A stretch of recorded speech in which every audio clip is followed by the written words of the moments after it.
వరంగల్ జిల్లాలో అక్రమ ఇసుక రవాణా నివారించేందుకు పోలీసులు పగడ్బందీ చర్యలు తీసుకుంటున్నారు. ఈ మేరకు వర్ధన్నపేట మండలం ల్యాబర్తి ఇసుక ర్యాంపులను వరంగల్ పోలీస్ కమిషనర్ అంబర్ కిషోర్ ఆకస్మిక తనిఖీ చేశారు. ఆకేరు వాగు పరిసర ప్రాంతాల నుండి గత కొన్నాళ్లుగా అక్రమ ఇసుక రవాణా జోరుగా సాగుతోంది. ఇసుక రవాణాను నిలువరించేందుకు పోలీసులు పలుమార్లు దాడులు చేసి కేసులు పెట్టినప్పటికీ అడ్డుకట్టపడలేదు. దీంతో ఎలాంటి అనుమతులు లేకుండా విచ్చలవిడిగా ఇసుక రవాణాకు పాల్పడడం పట్ల పోలీసులు దృష్టి సారించారు.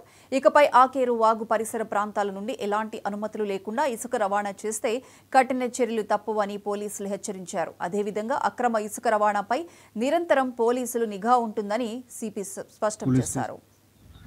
ఇక్కడ శాండ్ రీచేజ్ ఉంది, అక్కడ శాండ్ మైనింగ్ ఇల్లీగల్గా జరుగుతూ ఉంది. అది విజిట్ చేసుకోవడానికి వచ్చాము. మా వైపు ఈ శాండ్ ఇల్లీగల్ ట్రాన్స్పోర్టేషన్ చేసిన వాళ్ళకి క్లియర్గా వార్నింగ్ ఉంది. మీరు ఆ విధంగా ఇల్లీగల్ యాక్టివిటీస్లో ఎంగేజ్ అయితే తప్పకుండా మీ మీద కఠిన చర్య ఉంటుంది. మేము అవసరం ఉంటే నైట్ పెట్రోలింగ్ కూడా పెంచుకుంటున్నాము. అవసరం ఉంటే ఒక పికెట్ కూడా పెడతాము. సో మీ మాధ్యమంతో మీ ద్వారా నేను అందరికీ రిక్వెస్ట్ చేస్తున్నాము, దయచేసి ఈ విధంగా ఇల్లీగల్ యాక్టివిటీస్లో ఎంగేజ్ ఉండకండి. ఎందుకు ఇది మన పర్యావరణకి, మన ఎన్వైరన్మెంట్కి పెద్ద నష్టం ఉంది. తర్వాత ప్రభుత్వం ఇచ్చిన డైరెక్షన్స్కి కూడా అపోజిషన్గా ఉంటుంది. సో రూల్ పరంగా ఏం కరెక్ట్ ఉంటే అది చేయండి. ఎక్కడ కూడా ఇల్లీగల్ శాండ్ మైనింగ్ జరిగినా మనం పోలీస్ వైపు కఠిన చర్య చేస్తాము.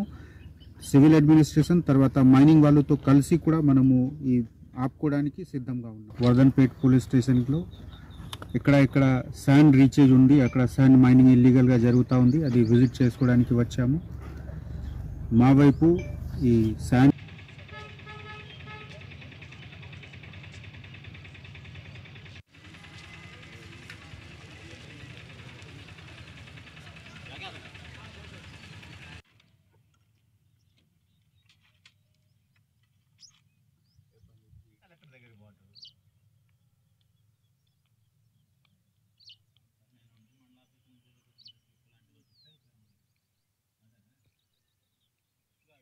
నన్ను వదిలిపెట్టు అనదు.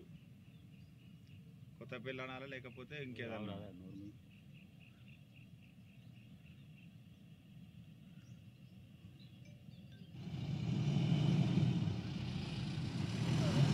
అంట